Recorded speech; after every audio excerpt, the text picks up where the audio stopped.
Hello, and welcome to this introductory training course for the HIMAX Simulator program. This joint US-Japanese training program was originally developed by the GA Studio under chief designer Takeshi Miyaji. The current version of this program we will be training with was developed by the GG Sim project under the lead designer Grape. So before we begin, a big thank you to both for their long, patient efforts in bringing these things to life. As the HIMAX program was designed in a joint US-Japanese effort, the requirements to have sophisticated training programs for both countries' pilots is only natural. Japan here has taken the lead on developing the necessary simulation programs, and including both the Type 12 AUGS, or Armored Walking Gun System, the Gungriffon, and the American HIMAX VW-1 in those programs. However, as it was first developed in Japan, for Japanese pilots, there are several key features not translated for English speakers and users of the simulator.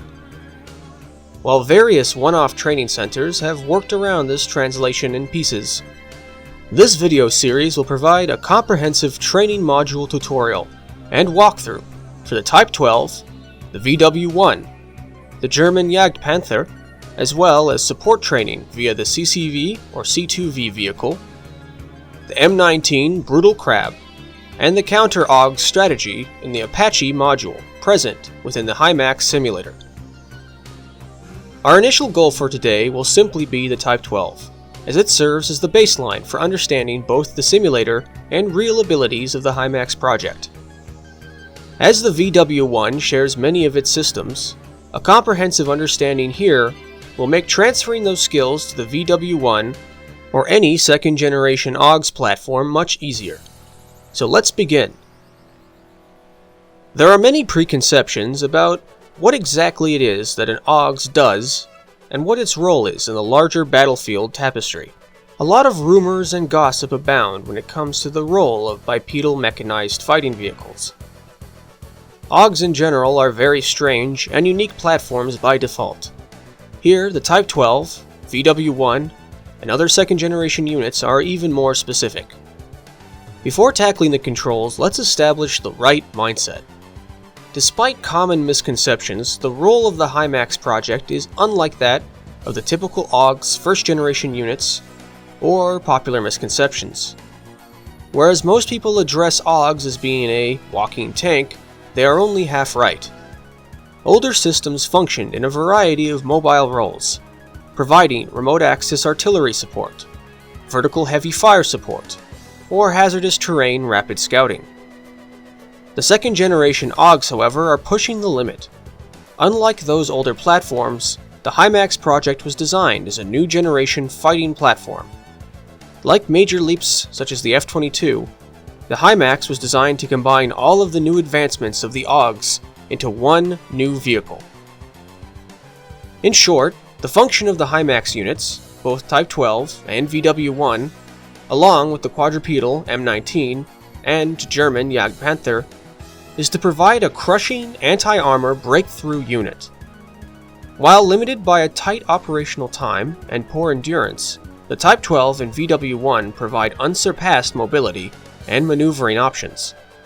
Their vertical jump system is the core of their offensive role. Designed as a byproduct of the F-35 Joint Strike Fighter power system, its compact twin-turbine power plant provides an incredible vertical maneuverability. However, this comes at the cost, as mentioned, of severe fuel consumption. Understanding these systems are vital. Knowing the limitations and advantages of any fighting machine are integral, and the Type 12 and VW-1 are no different.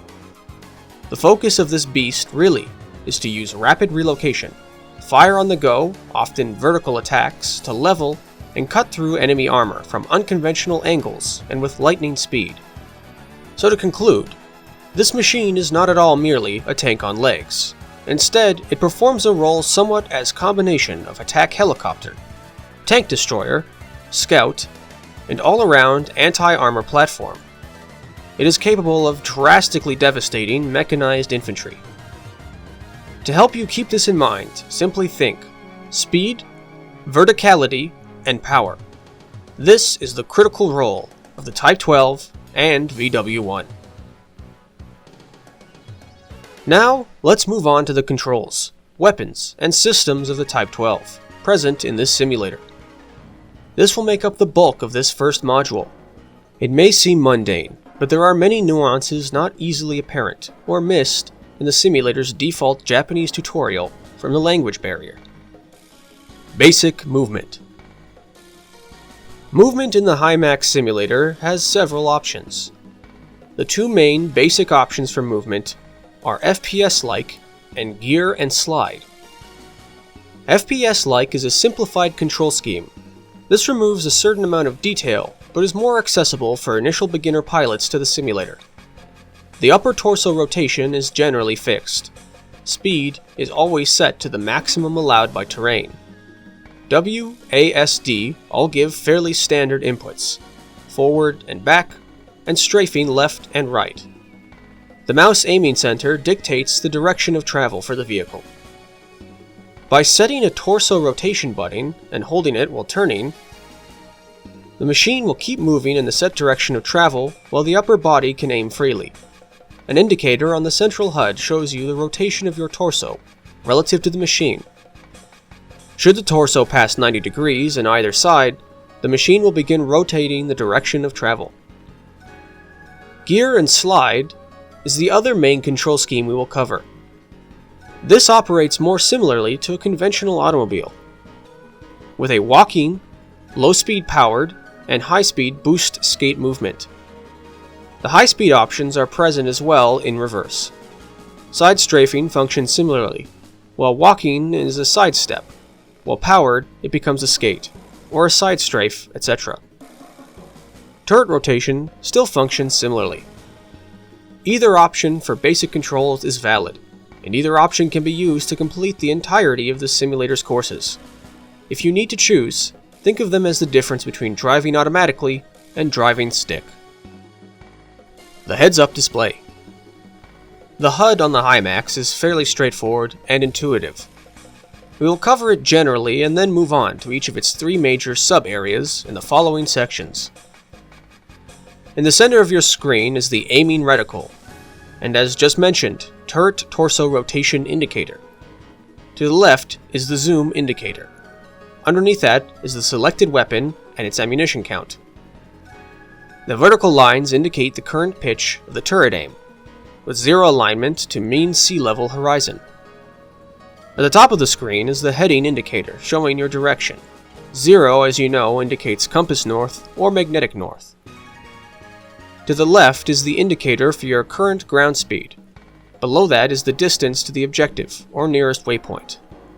Underneath is the total mission time, and then total ETA. Your ETA shows you the estimated total time needed to complete the mission.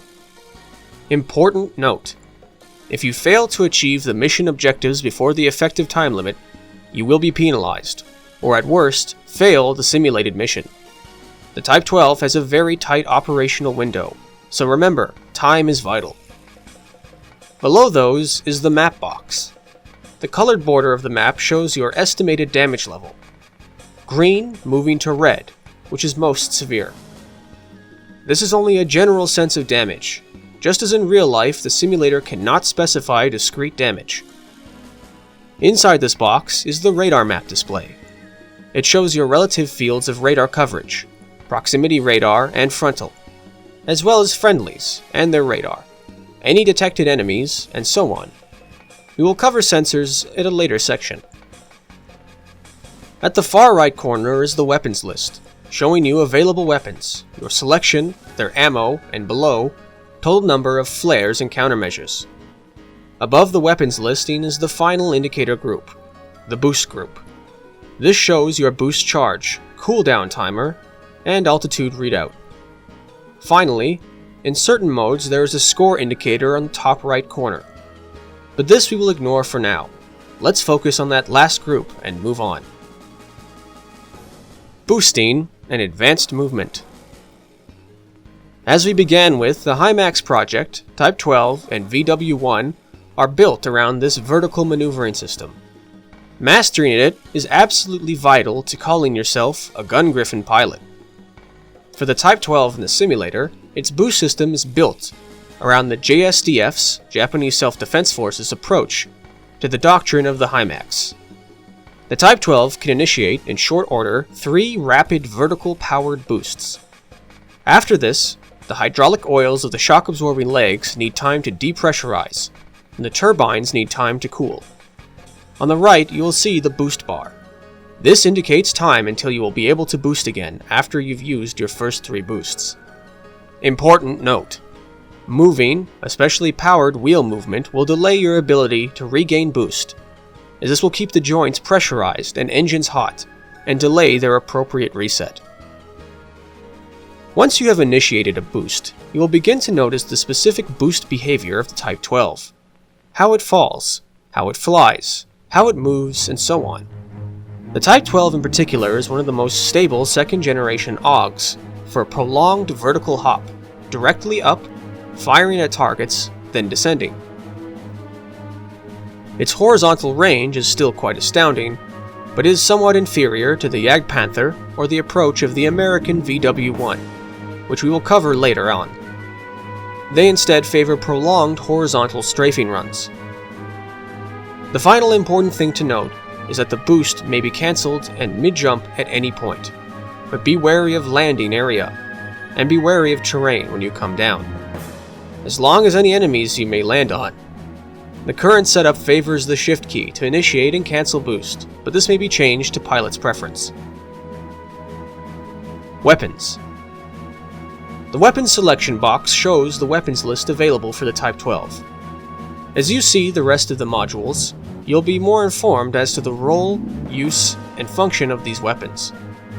Type 12. First up is the mainstay of the Gungriffon program, the similarly jointly developed and also called Type 12 120mm automatic cannon. This cannon is an independent auto-loading weapon that was built to be the teeth and claws of both the Type 12 and VW-1. A few shots from this weapon will tear into any armor or AUGs. Its rapid fire, it should be noted now, all the simulator's weapons are somewhat simplified for training purposes. The real-life Type 12 cannon will likely be somewhat different, but this is a simulator as the first basis of your training. This will act as a decent halfway mark for your developing skills as a pilot. Important note: zooming in with the Type 12 will display a projectile ballistics arc for you to use. Important note: the Type 12's cannon most important attack function is from above. Aiming for the oblique armor on the top of the armored vehicle will destroy targets much faster, as they have less complementary angles in the armor on top than straight out. This will be demonstrated a lot very soon. MG. The MG fires a spray of bullets. It's generally there to model a standard anti-soft target large caliber cannon. Do notice it effectively has infinite ammo for the purposes of this simulation. This is once again an abstraction, and not to be expected in real life. Likewise, it cannot continuously fire, as it will then overheat. It is very ineffective against armored targets, and mainly serves as a fallback weapon, and for clearing up softer targets. RP. This custom system is unique to the Japanese Type 12.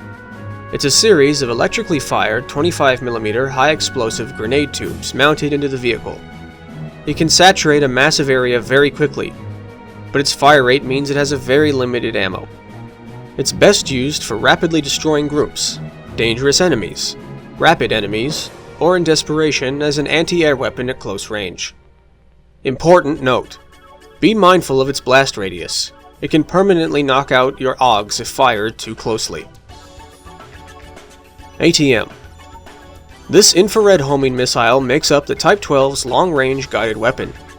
Designed to destroy tanks, it is often better saved for more dangerous targets or more mobile ones, enemies outside the operational area, and so on.